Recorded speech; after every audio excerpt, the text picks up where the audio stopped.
In today's world, women are given the opportunity to play professional sports, a dream many women have had for a long time. However, this dream would have never been achieved if it weren't for the All American Girls Professional Baseball League. Preceding one of the most important movements in women's sports, Title IX, it gave women a professional level to play baseball. The very first women's rights movement began in 1848 when Lucretia Motts, Susan B. Anthony, and Elizabeth Cady Stanton held the Seneca Falls Convention. This signaled a new beginning for women long before other important changes in women's rights. Later, women also got the chance to work in place of the men during World War I, giving them a role outside of the domestic sphere for the first time in history. There were a significant amount of changes for women during the 20th century. All of these movements and events, including the All American Girls Professional Baseball League, were symbols of many firsts for women. As a result of men being sent off to fight in World War II, the All American Girls Professional Baseball League became a turning point in women's rights by giving women a place in the athletic world instead of just the domestic sphere, and eventually leading to worldwide recognition of women's sports. When the All American Girls Professional Baseball League formed in 1943, the nation was caught in World War II. The war majorly involved Germany, Italy, and Japan as the Axis powers, and France, Great Britain, the United States, and the Soviet Union as the Allies. Franklin D. Roosevelt was the president in the beginning, and Harry S. Truman was the president at the end. The United States spent $4.1 trillion on the war. However, the Second World War was considered a success because it helped the economy revive itself from the damage of the Great Depression. Major League Baseball lost players because they were drafted into the war. Famous players such as Stan Musial, Joe DiMaggio, Ted Williams, Yogi Berra, and more were drafted. As a result, the league had no players for viewers to watch, causing the MLB to lose money. While the men were away, women left their house duties for jobs in the industrial world to earn a paycheck and keep the industries from falling behind, similar to World War I. With all the men at war, women went to work and continued to keep the economy going while the men were fighting for the country. They were given non-traditional roles in the workforce, and in the All-American Girls Professional Baseball League, they were athletes. However, it was similar to the MLB at the time and remained segregated and did not draft any women of color. But it did cause an increase in feminism due to the women pursuing non-traditional gender roles in the league. When the men came back from fighting, women shifted back to their traditional roles, causing the league to begin its decline and officially ending in 1954. Overall, women's wages increased significantly during the time period. In the All-American Girls Professional Baseball League, the women averaged $45 to $85 weekly. Like the baseball players, all expenses on the road were paid for.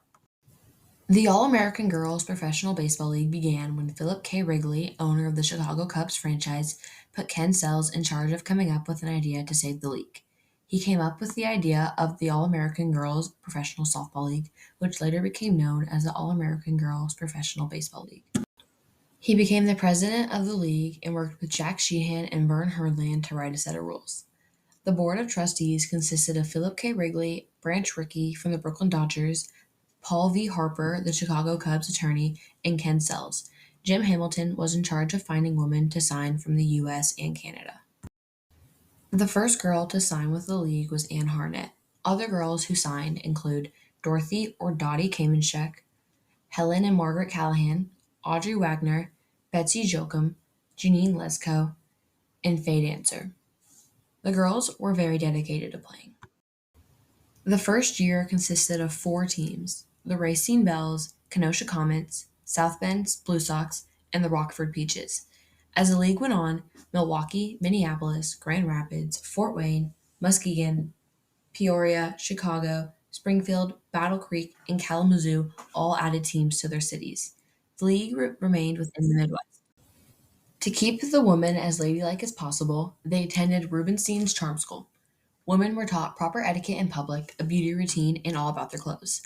Although women were allowed to play baseball like men, they still had to keep their ladylike images to please the public.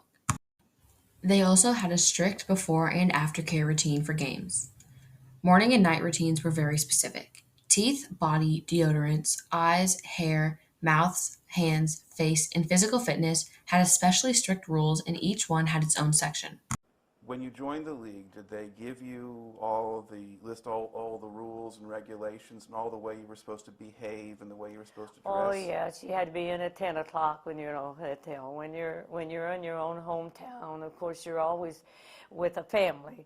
They put you in a home with somebody, and there's always two of you. You never go in there with just one person. So they did put me with a roommate, and then they got me a place to stay in the town where we stayed, like in Minneapolis or Kenosha.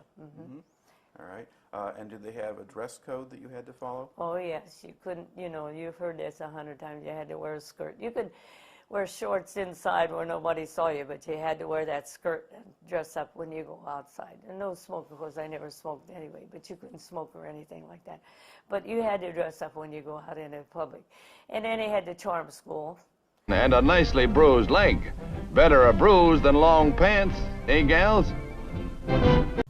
Like the men, women attended spring training to prepare for the upcoming season. Their full uniforms were made of one-piece short-skirted tunics, satin shorts, knee-high socks, and a baseball cap with their team color and symbolic patch. To maintain the ladylike image, the narrator says that the girls would rather have a bruise than wear long pants. Women often had large cuts or strawberries on their legs from sliding. The league left a lasting legacy for women's sports. Short term, the league overall satisfied the public's needs. It kept the MLB from losing money and viewers for the time being. It started the realization that women are capable of playing baseball like the men. Dorothy Kamenchek was even recognized to be recruited on a men's team. It majorly reflected the patriotism of Americans. The players formed a V formation at the plate during the Star-Spangled Banner. They formed the V shape because it symbolized victory. The theme song of All American Girl promoted the image of the girl next door in spikes. The girls played in Red Cross and Armed Forces games, and they visited Army vets and hospitals to show support to their troops. I didn't think about the war then. There were soldiers and sailors in the stands, and we always did a V formation on the field and said the Pledge of Allegiance to the flag. I felt very patriotic at that time, but the war was over when I played, and I didn't think about why Wrigley may have started the league when I was playing. The league was also a major distraction from World War II because it provided the public with an outlet from the struggles. The girls were the heroes who were able to give the public other things to focus on. It gave the local communities a place to go to have a good time, be with people, and forget about the hard times. Long term, it paved the way for women's professional sports all around the world. Even though the league remained within the Midwest, it brought attention to the fact that women can play sports and it is not just a man's job, which ultimately influenced other nations to create professional women's sports leagues. Today, we have professional women's leagues like the WNBA for basketball, WFA for football, NWSL for soccer, and the WTA for tennis. Women also have the opportunity to play on national teams for sports like soccer, softball, volleyball, and more to face other women's teams in many countries. In addition to the professional women's leagues, women can participate in the Olympics. The women in the All American Girls Professional Baseball League were also the first ever to be inducted into the Baseball Hall of Fame along with MLB players. Dottie Wiltsey Collins was who came up with the idea for the section. The league also set a preface for Title IX because women were able to showcase their athleticism and prove they deserve equal recognition. The All American Girls Professional Baseball League was the first step towards women's professional sports. It even preceded Title IX, which is pivotal in women's sports today.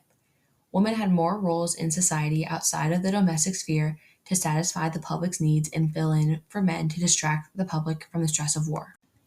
However, women are still fighting for equal pay and equal media coverage as the men.